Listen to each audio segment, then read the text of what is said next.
Howdy guys, Scoop coming at you with a new / old variant of Commander. But first, let's get to that 2018 Saheeli the Gifted giveaway. Now I looked at the video and it turned out to be exactly 20 different comments, different comment. Okay, cool, yeah. So I'm gonna roll this D20 because we got exactly 20 of you folks. So 23 times. The first one will be the winner. If for some reason the winner chooses not to take the deck or doesn't respond in a timely manner, it will go to the second one, and then same with him, and then to the third. If from there it doesn't work, then we'll just bring out this paper and roll again. Other than that, guys, good luck. Let's see what we can get here. Boom! 6! Oliver Estrada! Sorry, I find that awesome. That's my buddy on deployment. Congratulations, Estrada. Alright, runner up. 17. 17 is Vuk Nedovic. Yeah. I hope I pronounced your name right. Alright, moving on to the third and final roll. Is 6. Oliver Estrada. No, okay, we gotta get a different one. You're hogging it. You're hogging it, Oliver. Alright, 15. The third runner-up is Andrea I'm sorry, buddy. AD. It's AD. Alright, guys, so that's Oliver is the winner. And then we got Vuk Nedovic, I think it was you. Anyway, leave a comment and get in touch with me on Twitter or Instagram, whichever one, so I can reach out to you and we can contact and discuss shipping and handling. And that way, I will pay for the shipping and handling as long as you're in state. Otherwise, more than likely, I still will pay for you. It's just Alright, on to the video, guys. On to the video. Now, throughout this video, since this is a tutorial, I guess, in the comments, I will leave little what are they called, little sublinks to fast forward or backtrack to different areas of explaining this new game type. So coming at you with, have you ever had so many friends or players gathering for the magic of Commander, but then realize, oh wait, we have too many people, the game is gonna take forever, but let's break down in pods to fix this. Sad face. Well, this variant of Commander solves that problem. It's called Kingdom, guys. Kingdom. It's designed for a minimum of 5 players and could withstand a pod of up to 10 players before you start to approach that same line before we're like, okay, there's too many decks at the table. Giggity. And most importantly, it levels out the spike players in your group, kind of.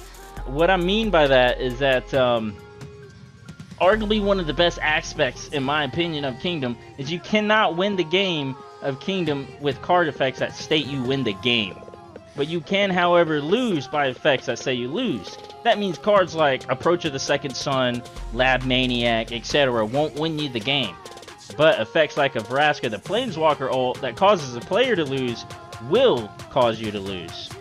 As such, effects like Platinum Angel won't keep you from actually losing as well. So, I think that's a great way to keep everything balanced, in my opinion. So, what is Kingdom? It's a variant of Commander where 5+ players fight to defend the beloved crown or fight to wipe the stain off of the throne, otherwise known as the king. This version is technically called the Expanded Kingdom. Now, I will leave a link in the description as well to where you can get all these cards that I will be showing you, which are the Kingdom cards. There's the king. Alright. You could play Kingdom with a regular 100-card Commander deck, which is the best part about it. So it's Commander, but a different variant, like different win cons. Kingdom's generally broken down into a minimum of 3 different teams and a maximum of 7 teams. Sounds like a lot, but bear with me. It all depends on how many players are at the table and how many players your group wishes to play with. So jumping into the first category here, guys. What are these teams and how do they win or lose? Bear with me here. Kingdom is simply put broken down into 4 different teams. And on average, every game you play will have 3 teams. Each team has roughly 6 or more different possible roles, meaning players should almost always be getting different roles each game, which keeps the game itself random and interesting because you never know what role you'll get. Alright, first we have to name off these teams. They go as follows. The King's team. This is the King's team up here at top. The Bandits. The red cards are the Bandits. The Nobles. The blue cards are the Nobles. These are all blues. And then the Renegades. The black cards are the Renegades. There's only 4 different Renegades. But of the others, there's around like 8 plus. 8 plus Bandits, 8 plus Nobles, 8 plus Knights. So the Knight and the King are on the same team. Bandits will be on the same team. Renegades are not on the same team. That's very important. And Nobles are on the same team. So, here's how each team wins or loses. Remember, if ever should you forget how to win, read your card. It tells you everything. Just like any game of Magic when you're explaining something to someone, read your card. Your card explains everything. Let's look at this one, the role of the Bandit. When no player is a king, reveal the Dragon Keeper. When you do, all bandits win the game. Pretty simple, right? And then it has this little effect. Gladiator. Here's a noble. When all players are nobles or their teammates, you win the game. You all win the game. Like, let's look at a knight. The Black Knight. Up, up, up, up, up, up, up. If the Black Knight is face up, there is no king, and you have no opponents, you win the game. Knights are pretty tricky. Don't worry. We'll get into that. King reads something along the same lines. Now we're going into win cons, guys. We're gonna start up here. The King's team wins the game when the King has no opponents, meaning that the only players remaining besides the King himself are his Knights, or the only player remaining is just the King. So the King can win without his Knights, but the Knights cannot win without the King, unless their card states so. Well, it's important to read the cards. Alright.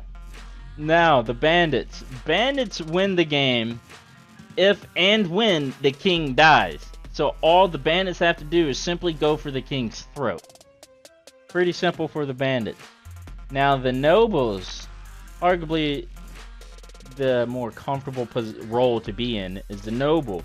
The Nobles win the game when the only players remaining at the table are Nobles. Meaning they have to protect the King long enough to kill the Bandits.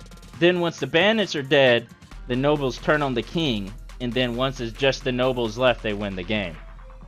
So the Bandits just want to kill the King. The King wants to ultimately kill everybody. The King ultimately wants to kill everybody. The Bandits want to just kill the King and then they win. The Nobles have to be the want to kill everybody too. But they can't kill the King first because then the Bandits will win. So then they have to take care of the Bandits and then the King's team. You can see where it creates that little animosity. Renegades, these guys, arguably better, arguably worse. They're OFP. That means they're on their own blank program. Each Renegade role card has its own specific way of winning written on the card itself, which can be as simple as join another team and then win the game, or win the game whenever they do, or something more barbaric like whenever you kill a player, they join your team, and then if half of the players at the table are in your team, you win the game.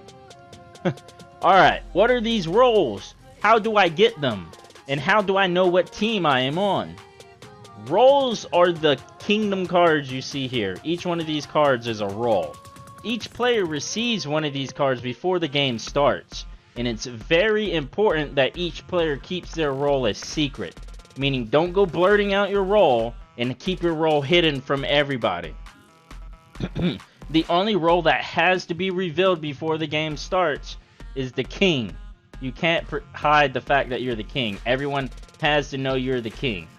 So if you get the King, what you do, you just lay it face down on the table like, I'm the King, what's up, what? It is very, very important that everyone reads their role card carefully and understands how to play it effectively, because each role has its own unique ability that can affect the state of the game in some way. Your team will also be written on the roll card, so again, read your roll. What I mean is, right here where it should say the card type, roll, noble. All the nobles are going to say noble. Noble, noble, noble, noble. Same thing with the bandits. Bandits, bandits, bandits, bandits. Alright, and then the imposters. Or not the imposters, the renegades. It says renegades. Renegades aren't on the same team, they're all on their own team. That's the catch of them. Knights are on the king's team. If it says a knight, then it's on the king's team. Alright. And the game starts, I should state this. The game starts with all rolls face down. All rolls are face down, so nobody knows who is what. And at any time, you can flip your roll face up and activate its ability.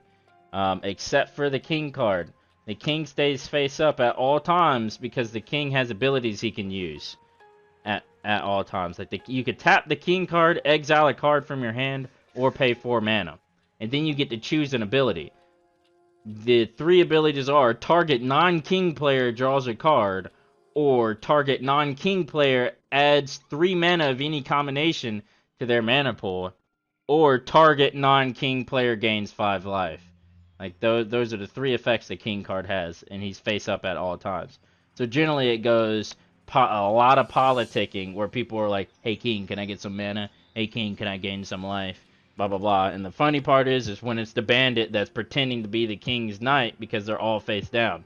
The catch here is that these rolls, these bottom 3, the renegades and nobles and the bandits, can be revealed at practically any time.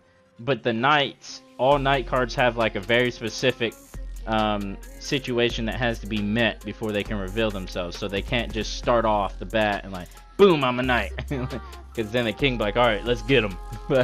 Alright, so finally, what do these rolls do? How do I use them? And can I interact with them? Again, read your roll. The card tells you everything. Simply put, your roll card is a free spell that you can cast or quote-unquote reveal at any time. Or whenever the roll says you can reveal it. This is mainly for the knights, because knights can't reveal at any time. Their roll tells you when they can be revealed. The same thing with all the other rolls. If you read them, it says flip this card face up, get this ability, basically. But the knights will say turn the knight face up when XXX. Alright, the roll cards do utilize the stack, meaning you can respond to someone revealing their roll. Priority passes as it would for any other spell. But you cannot directly target a roll ability with any spell. Basically, you can't counter roll cards with the counter spell. But if your roll card reads something like gain control of target creature, you could, okay, in response, I'm going to cast Vindicate on said named creature and destroy it. So then their roll no longer has a target. You can do stuff like that. So the creature would die first and then the roll card ability would fizzle. But the roll still remained revealed and face up. So they can't flip it face back down. It stays face up. Then everyone at the table knows their roll. There are, or is, a roll card amongst the nobles. I believe it's the nobles, yes. That does allow you to target other roll cards. And what it is, it says exchange control of 2 rolls. And there's also a renegade, the imposter actually, right here. Whenever he kills someone, he takes their roll and becomes their roll as well. So there's like, you see, there's a lot of interactions between the rolls, but you can't interact with another roll unless the roll card itself says you can. You can't use a card like, I'm gonna vindicate your roll, you're no longer in the game. Like, you can't do that. Also, it's important to take notes of cards that say your opponents, because if you and a teammate have your rolls revealed, then you're technically on the same team and your spells won't hit each other if they use the wording opponents. This normally applies to world effects or taxing effects of the like. Okay, lastly, how do I start a game of Kingdom? Alright, first you'll need at least 5 players. There's a rules card among the cards on that link I will keep in the description, and it breaks down everything. We have 2 rule cards here, and then we have introductions here. If you don't know exactly how to do it on these role cards, forgive me for the clarity, but on these role cards, like right here, among this top area, it will actually tell you, oh, if you're playing with 5 players, that means you have 1 king, 1 knight, 2 bandits, 1 renegade. If you're playing with 6 players, you have 1 king, 1 knight, 2 bandits, 2 nobles. So the card tells you everything. So that covers that. What I would recommend, what I do with my play group, is we take out the Spy Master Noble. Because the Spy Master basically reads, hey, you're a cheater this game. Like the Spy Master, here's the Spy Master's ability. It says, if the Spy Master is face down, at the beginning of your end step, you may draw an additional card. If another player catches you, reveal you're the Spy Master. As long as the Spy Master is face up, you may look at other players' roll cards at any time. That's basically cheating. It's like, hey, distract everybody at the table, draw some cards. Oh, somebody caught you? Show that you're the Spy Master. Now you get to see everybody's roll. And remember, like, the key thing in Kingdom is the politicking off of the unknown, like, because everybody's rolls are face down. So let's say we're playing a game of 5-player Kingdom. So let's look at our card here. Our card tells us that we need 1 king, so 1 king. We need 1 knight, 2 bandits, 1 renegade. Okay, so now here's how we're going to do this to keep it random. You take all your knight cards, we only need 1 of them, shuffle them up, then span them out, and then choose 1 at random. Generally, this is where you turn to someone else at the table. Hey, pick 1 and keep it face down. We're going to choose this one face down. Okay. Now we're going to set the... You want to keep the pile face down because you don't want to reveal it face up and be like, oh, okay, so we know the King's Guard is not in there. So there's our knight. Now we're going to do the same thing with our bandits. Alright, 2 bandits. Fan them out. We're going to take 1 and then 2. And now, 1 renegade. No nobles in a 5-player game. Nobles don't come out until 6 players plus. Alright, so now for the renegades. So we're going to shuffle up the renegades. And then we're going to be like, cool, I'll take this one. Cool, so now what we do, now we have 4 players plus the king, 5 players. So what we do, put it face down. Now you're going to shuffle up all of these. And then you're going to go around the table to each player and tell them, hey, grab a card, this is your roll, keep it hidden. So they're going to grab it like this, like slide it on the table so that way it's hidden. Then you'll shuffle it up in case anybody can see the ends of the cards. Go to the next person, hey, grab this, that's your roll. Cool, go to the next person, grab this, that's your roll. Next person, grab this, that's your roll. Next person, grab this, this is your roll. And then what you do, everybody look at their roll, and then they get to choose their decks. They get to choose what decks they're going to use after they look at their roll. So, like, you go through the roll. First, the king has to reveal himself. Let's find the king. Here's the king in the corner. Boom, this player is the king. That player over here in the corner is the king. So then this is about the point where everybody says, King, I live to serve, or something crazy like that. And then next... you do what is called a bandit reveal. Now this is a new rule they added into Kingdom. What this means, after everybody picks their decks, or before, whatever you prefer, everybody puts their head down on the table, face down on the table so nobody can see anybody. And then somebody is going to start a 10-second timer. So you'll pull out your phone, and then you'll go to your little timer. Let me get this right. So clock, we'll go to our timer here, and then we're gonna drop it down to like a 10-second timer. I generally do 8 though. Go to an 8-second timer. You're gonna and then be like, all right, before this person does it, say right now I'm the one doing it. I'm gonna look up at everybody. Everybody heads down. Everybody heads down. Okay, cool. Then I'm gonna start the timer and put my head down. Now during these 8 seconds, if you are a bandit, you can lift your head up and see who your partner is, or partners are, depending on how many people are playing. And that's just so you know not to attack each other. You can also be smart about this during politicking. If you see someone's not attacking the other person, means they're probably on the same team. And generally the king will get this to be revealed by saying, hey, if you're on the king's team, attack over there, like stuff like that. That's generally how it goes. So it'd be like, boom, all heads are down. The bandits will lift their heads up. They'll see each other small. They'll put their heads back down, and then wait for the time. Boom, time goes off, and then the game starts as normal. Then we have a commander roll call. Everybody reveals what commander they're using, and then the game starts off of the king. The king goes clockwise off a king. But here's the thing, the king gets to choose if he wants to do partials or fulls. That means if you want to do partial mulligans or full mulligans. Our playgroup lets the king choose that. And then once everybody's ready, go clockwise off of the king. It's very simple. It seems like a lot at first, but 1 or 2 games, and then you realize it's very, very simple. Remember, if you're the bandit, ideally you and your team wants to go straight for the king's throat. And then it's obvious if anybody ever attacks the king before the bandits are revealed, chances are they are a bandit.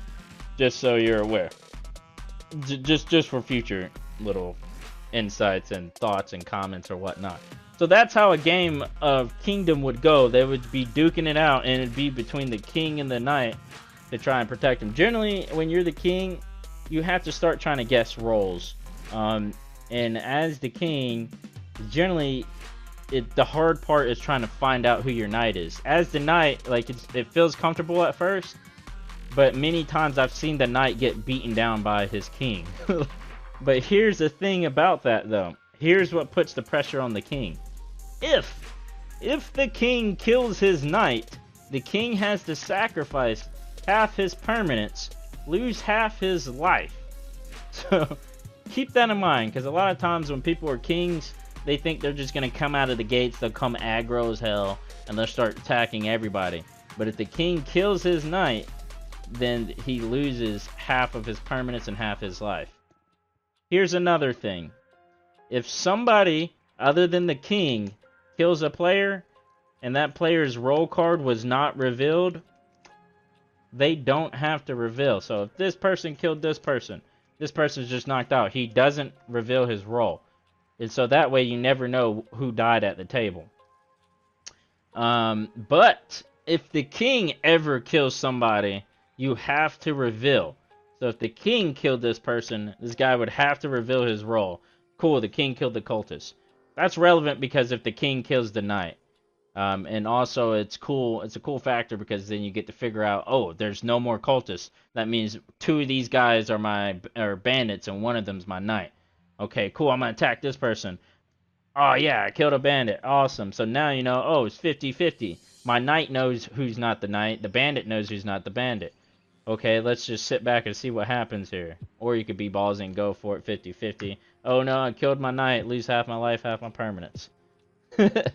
Alright, guys. That's how Kingdom works. Do check out the links. Go into the description. Check out the links to get to all these cards. I did custom make these through a proxying process. These are all foil Kingdom cards here. But you can get these cards. All you have to do is print them off. Print them off just through a regular printer. Go to a Staples, go wherever with the document on a PDF or flash drive, and have them printed out. Cut it off with scissors, and then boom, put it in front of a card in a sleeve, and then boom, there you go. You have Kingdom cards. I think there's roughly about 40 cards. You don't need the tokens, but I have the tokens as well. I will put all those links into the descriptions, guys. I will also put timestamps into the descriptions. Also, guys, thank you so much for bearing with me on this video. I apologize that it came out late. My son was born just recently, so I've been stuck in the hospital and then helping taking care of the wife. Other than that, guys, thank you so much for your time support. Please like, comment, share, subscribe. IR Scoop out.